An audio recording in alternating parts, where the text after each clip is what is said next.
Here's another point to remember in becoming financially independent. It's hard to get rich fast. It's easy to get rich slowly. 70, 10, 10, and 10, or whatever percentages you're working with. It doesn't happen overnight.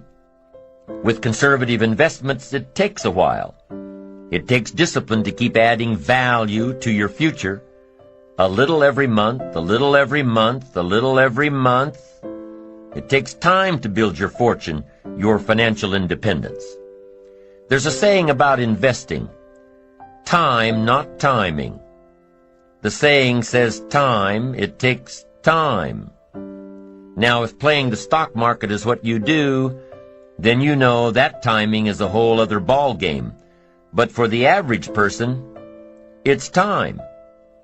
A study was done a while back that analyzed stock market investments. The study took two scenarios into consideration. The first one took place over 40 years. In the first scenario, stocks were bought at the very worst possible time and sold at the very worst possible time. Bought high and sold low. And after 40 years, the average return was around 10%. Scenario 1 dealt with time. Now, in the second scenario, stocks were analyzed over a 10-year period. The second scenario dealt with timing. Stocks were purchased at the best possible time and sold at the best possible time. After 10 years, the average return was around 10%. Be patient in building your financial independence. It will come small steps at a time, little advantages after little advantages. It's hard to be patient, but it's just like building your ambition and achieving your goals. It happens one step at a time. And what if patience has nothing to do with building financial independence? What about those trust fund babies that are handed their financial independence on a silver platter, never having to work a day in their lives? First car is a Porsche. First house is a mansion. First job is at daddy's company. What about those people born rich? Some guy says, "It isn't fair that I'm working like crazy all day, all week, all month, all my life. It just isn't fair. I'll never have that kind of money." Well, some things aren't fair. Inheriting money. But what does that have to do with you, really? If your goal is to have greater financial independence than some of those you know, then you'd better start working harder and smarter on your goals, your own visions, and stop pondering what's fair and what isn't. Start examining what's keeping you back instead of what's keeping them ahead. Start looking at what you're doing. Start looking at you instead of it. There are plenty of stories and examples and experiences of people who began their careers destitute and had enough resolve to do it until they had more than they ever dreamed of. Study the experiences of others who built their way to the top instead of those who were born there. And what if you decided you had to be rich? What if you really followed the power of your ambition and your life started turning around?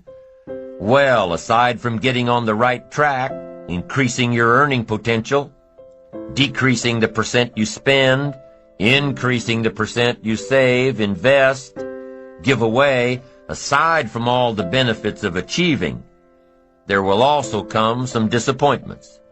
Disappointments in the circle of friends you started with. One of the disappointments that come from achieving all you can be is in the people who choose to remain right where they are. They will chastise you for your accomplishments. They will abandon you for trying to become better. They will remain behind and say, "Boy, he's forgotten us now that he lives so well." And they'll probably say more than that. They'll probably gather in their little group and say all sorts of things to justify their own mediocrity. But remember, those who choose to stay behind have chosen their own path, an average path, a path of mediocrity. And those who have climbed above the crowd almost always wish they could return to their earlier friends, to embrace them in friendship and love and try to help them get out.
of their ruts, to share ideas of hope and inspiration, but it rarely happens. Jealousy builds a big wall, one that is almost impossible to break down. So as you change, your life will change, your friends will change, your circle of influence will change. And that's part of achievement, and ambition, and success. An ever-changing process required to become the person worthy of reaching your goals. There are many reasons why people don't build their ambition, strive to become better, be the best they can. Many reasons, but it only takes one. We talked about many fears in an earlier session and how to work to overcome them. But here's one we didn't talk about. Risk. Different professions call for different levels of risk. There's an old saying, no risk.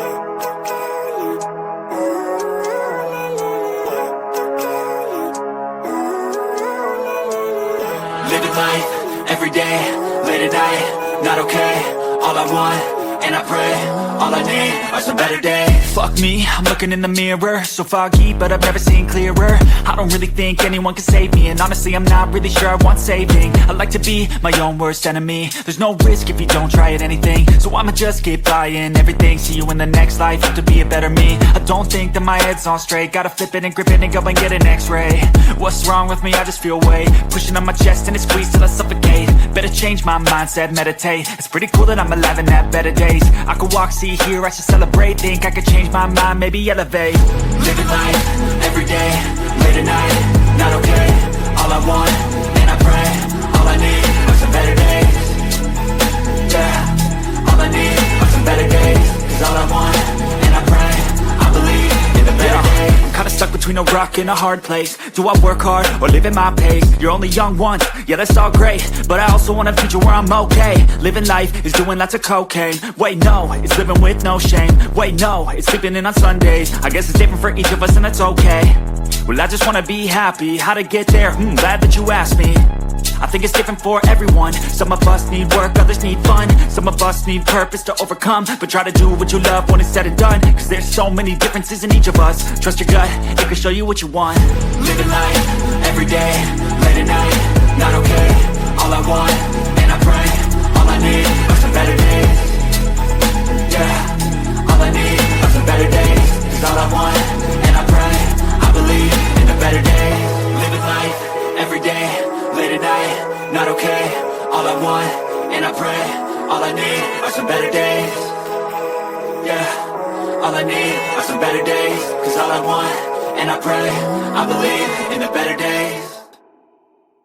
Risk, no reward. Maybe that's the case in life, I don't know. It's a personal decision, one you have to make, regarding how much risk you're comfortable in taking with your life and your future and your money. It's a personal decision. What I do know is that there are different types of ambition, different types, and each has its own reward. The ambitions of a salesperson are different than the ambitions of a manager. The ambitions of a manager or an executive are different than the ambitions of an entrepreneur. The ambitions of an entrepreneur are different than the ambitions of an artist or a scientist or a teacher. With different levels of ambition come different levels of risk and different levels of reward. Salespeople are probably more able to handle risk than managers and professionals. And the higher the risk, the higher the earning potential.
Entrepreneurs are probably even more risk-oriented. They have to be. An entrepreneur's ambition must overpower the risk of losing it all in an attempt to gain their dream. Your level of ambition may or may not be equated with your ability to take on risk. Most people can't deal with so much failure to reach success. There are only a few people, even among the most ambitious, that have the tenacity, intestinal fortitude, tolerance level to follow a risky ambition. Whatever the level of ambition, whatever the level of risk, there must always be the discipline to overcome the failures and see the end result. To keep trying until.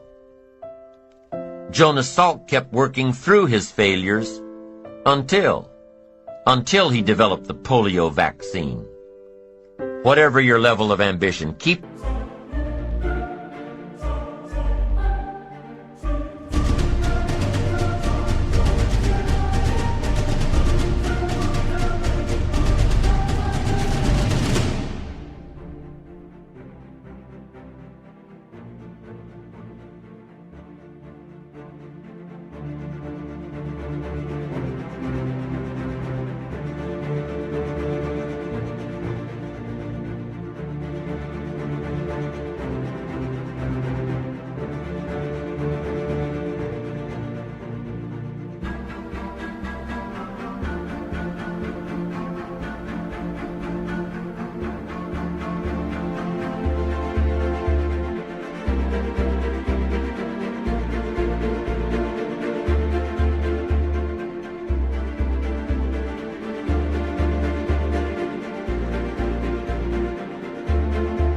doing it until.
Until you get there.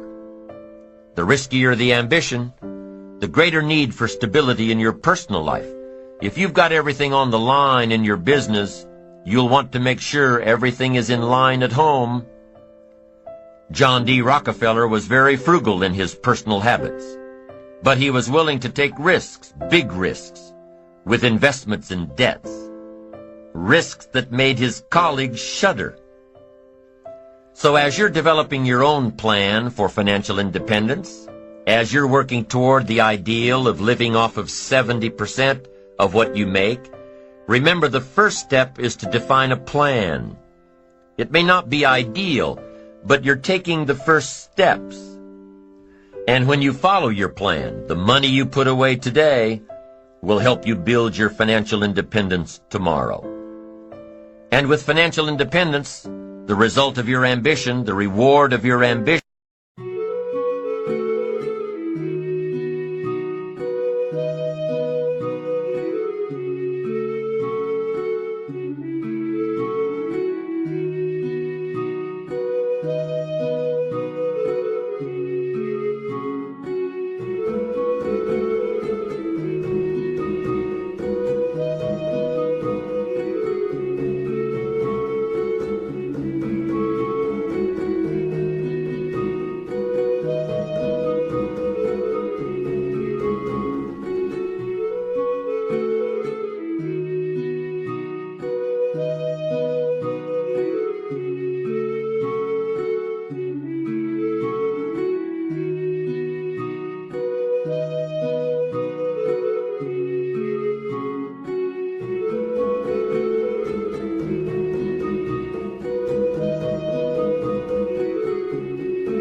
definition, with financial independence comes freedom like you've never known before. Freedom and options. To live where you want to live, to do what you want to do, to go where you want to go, to drive what you want to drive, to support the causes you want to support. With financial independence comes the freedom of choice. It's okay to be rich. It's okay to be wealthy. It's okay to be successful, as long as it's at the service of others, not at their expense. If you spend everything you make now, you'll have no choice but to work longer and harder. But if you start investing in your financial future now, you'll have the choice between retiring early, or traveling more, or continuing your career, or starting a new career later in life. Once again, it all comes down to choices.